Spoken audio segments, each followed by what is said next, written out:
It's no secret that the Novation Circuit Rhythm has some pretty big limitations, but there are also many ways to get around them.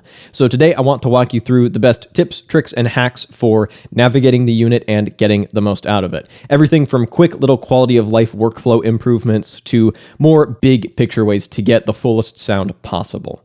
Let's get into it. First off, you might already be familiar with the fact that both new circuits have the ability to have 32-step patterns. But let's say you've recorded a 16-step pattern with just this kick and snare, and you want to double the length of it. All you have to do is hit duplicate and then click the button that toggles between both halves of the pattern.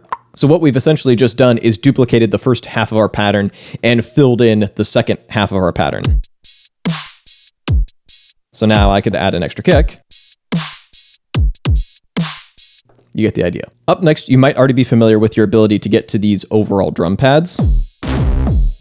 But also you have your note repeats in here.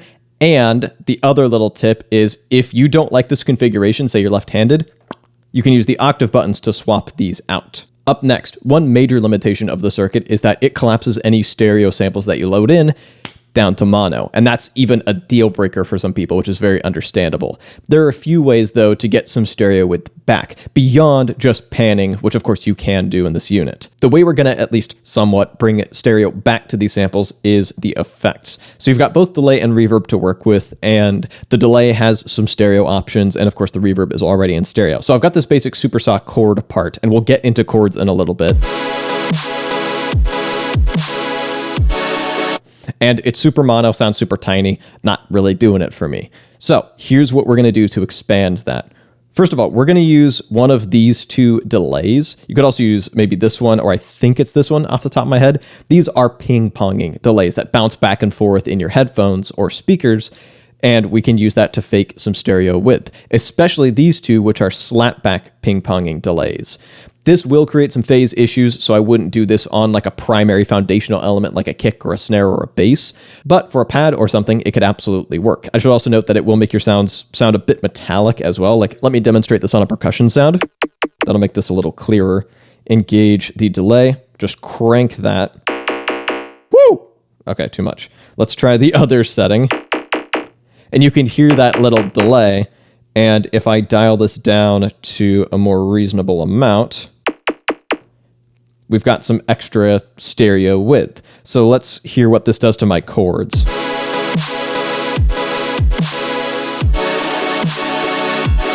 See, that's the more metallic option. This is a little more natural sounding. And throw some reverb in as well.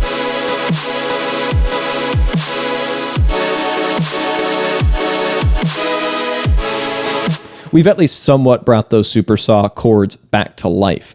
Also, another quick tip, this right here is your effects kill switch. So if you just want to turn off all your effects for whatever reason all at once, that's how you're going to do that. Also, here's an example of another ping-ponging delay, which is a little more natural sounding. But speaking of kill switch, let's assume that you've got a really long, drawn-out sound that you want to cut off instantly. To do that, I first have to make sure that all my chord steps are set to that sample and are locked to it. But once I've done that, I can find a blank pad and I can insert that and it'll automatically cut it off. Pretty easy. Also, now that we've got this little pattern going, eventually I'm gonna want to add a bass part, and I don't want to gobble up too much headroom. I want to be able to do some mixing on board this thing. So that's where these filters really come in clutch, is as a mixing tool. Specifically, I use the high pass filter all the freaking time just to get rid of low end where it's not needed. And now there's like room for a bass. But let's say that you don't want to do much mixing on board and instead you want to stem this stuff out and mix it in your DAW later. You do have to just like mute and unmute tracks individually to be able to record them individually and then just line them up in your DAW, which is a bit of a pain, but it's not too bad. I did a dedicated video on that I'll link at the end of this one. But here's another little trick that you'll want to know about. I've got the sidechain engaged pretty heavily from this kick and snare track. So both the kick and snare are triggering the sidechain on these chords. I want that to stay because I actually really like the way the sidechain sounds on the circuits. I want that to stay engaged, but I want to isolate the chord sound. And muting it disengages the sidechain. So what am I going to do? Well, turning down the track does not disengage the sidechain. So check this out.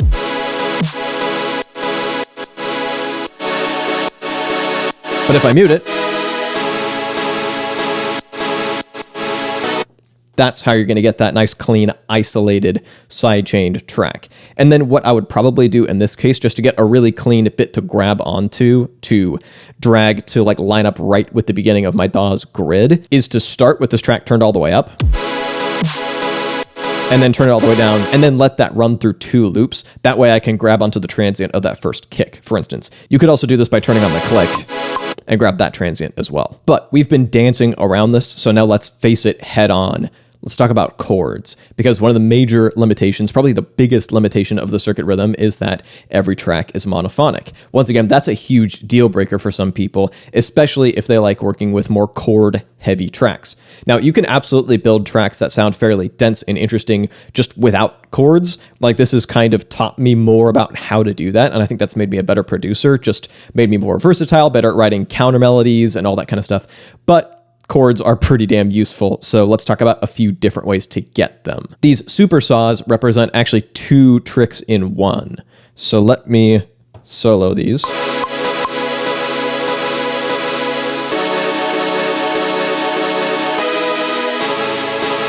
So here's what these started life as.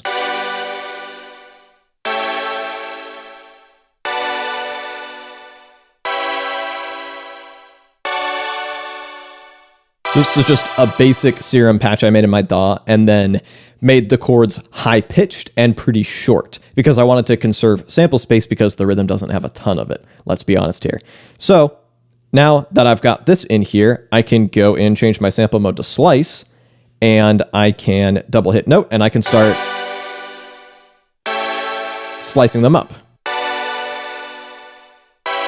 one way or another. And then I can go into note and play those individual slices and maybe adjust their starting point slightly. And now this doesn't sound great because it's fairly high pitched, but once again, I did that intentionally because now that I've chopped them up, I can pitch this whole damn thing down a bit and they'll ring out longer. That starts to degrade the further down the octave you go, so I would tread lightly with this or go for an intentionally lo-fi sound, but this is a pretty classic way to save space on more space-restricted samplers. Pitch your sound way up so it gets real short, so you're saving time, and then pitch it back down when actually working with the sampler so it stretches back out. Unfortunately, the circuit doesn't have real-time stretching, so this is as good as it's going to get for now. So in the case of that little melodic dubstep loop, I've got it pitched down, not an entire octave, but just a few half steps, so it sounds a little bit more reasonable. The sounds ring out a little bit longer, and of course, they are chopped up using sample slicing. So we've kind of built both tips into this one part.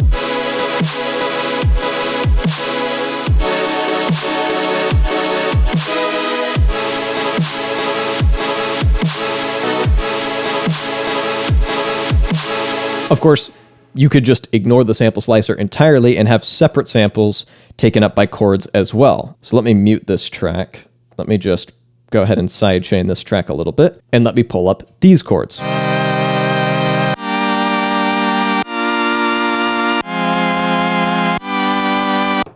These are all separate samples on separate pads, obviously, and in this case, I have allowed them to ring out a little bit longer, and they are available in my $5 sample pack at the link in the description. Helps keep this channel and my second channel going, so thanks so much if you choose to pick that up. There's even a couple of Circuit Rhythm pack versions of that. One of them has a bunch more one-shots, and then the other one has these chords, among others. And in this case,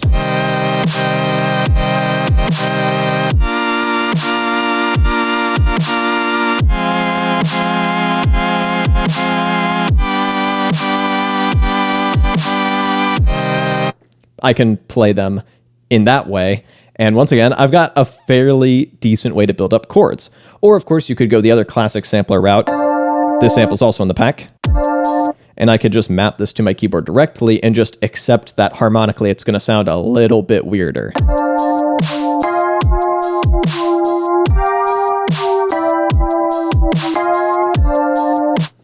You get the idea. One other trick requires connecting the circuit rhythm to another device, one that has a chord mode of some sort that can be triggered by one note. You could send it monophonic notes via a bass track and use that to trigger chords on an external device like the Model Cycles, Roland MC101, the new Roland J6 that released, anything like that that has one pad or one key chords, you could trigger it with a bass track.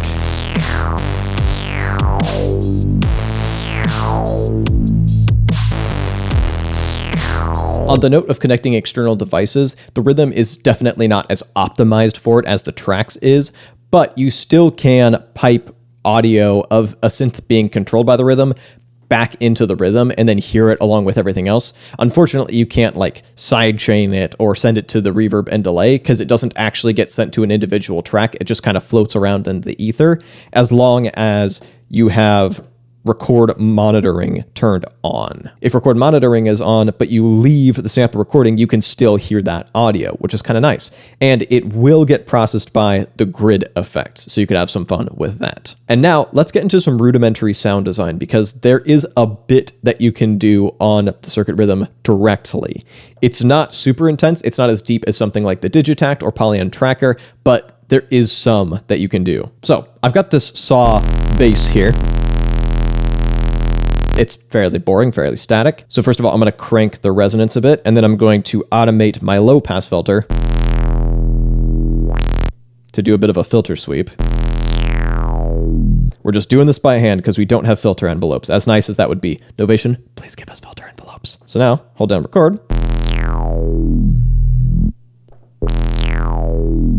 Well, it's not perfect.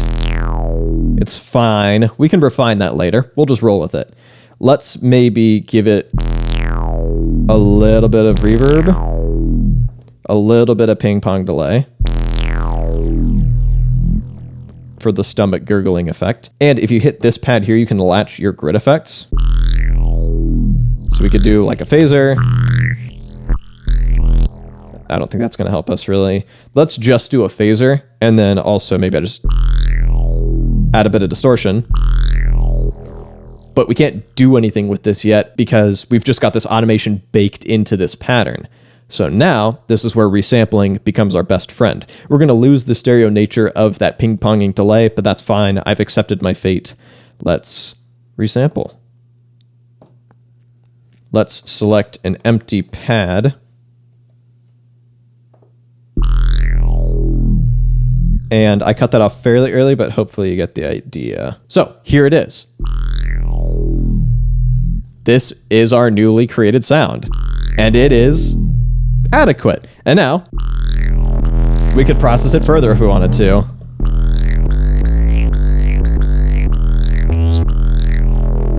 And that's kind of the basic sound design process. You could even take this a step further. So I'm going to grab a tiny little section of this sound.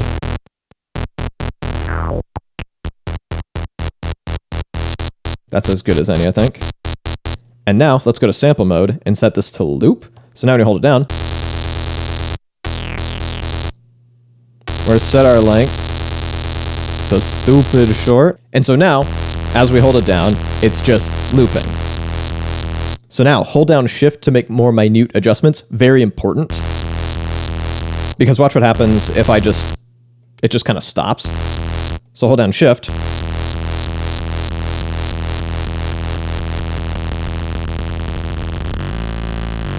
We're granulizing now. So now, we're going to have a step of that, and we could make this note last longer. And now we can do our same filter shenanigans if we want.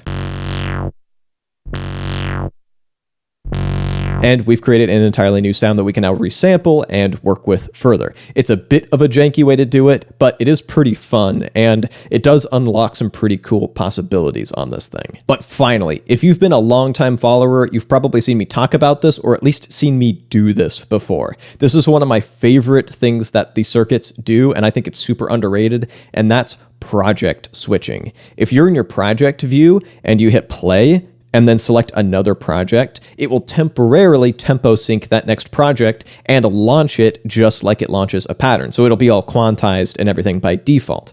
That means that if you want to have a drastic change in your song that's like more drastic than scene switching can give you, or maybe if you're like me, you're just too lazy to set up scenes, you can project switch. So check this out.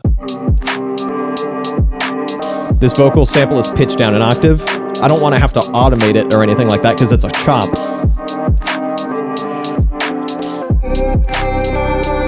Boom. And I could even try mixing and matching separate projects that I've worked on in separate sessions and see if I can build a bigger arrangement with some drastic changes throughout the song.